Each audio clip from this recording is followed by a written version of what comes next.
National Housing Authority. Dito po yan sa Sitio Lipat-Lipat, Barangay Hulo, Pililla, Rizal.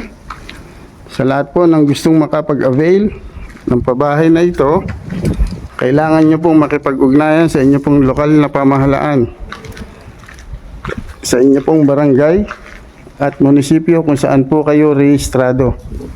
Doon po mag-a-apply, hindi po dito sa area kung saan merong pabahay. Sa lahat po ng gustong makapag-avail ng bahay na ito, na proyekto ng National Housing Authority, wala pong applyan dito sa area. Kailangan po nating makipag-ugnayan sa lokal na pamahalaan kung saan po tayo rehistrado.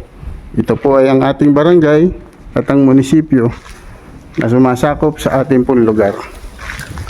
Hindi po direktang mag-a-apply dito sa Pililla.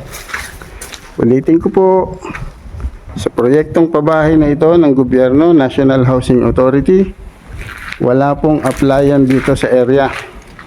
Kailangan nyo pong makipag-ugnayan sa inyo pong lokal na pamahalaan, sa inyo pong barangay, sa inyong munisipyo kung saan po kayo rehistrado.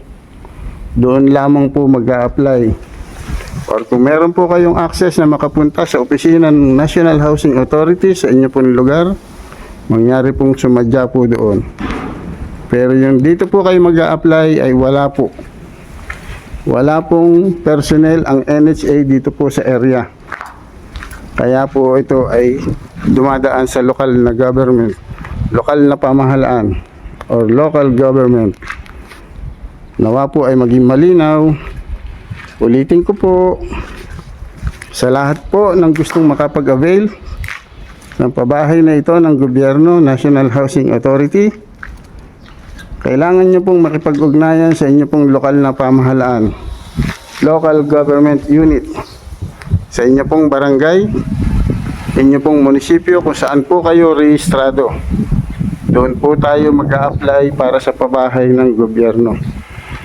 Wala pong direktang applyan dito sa area kung saan po nakatirik ang mga bahay. Wala pong personnel ng NSA dito po sa area, kaya't sa local government po. Nawa po ay maging malinaw.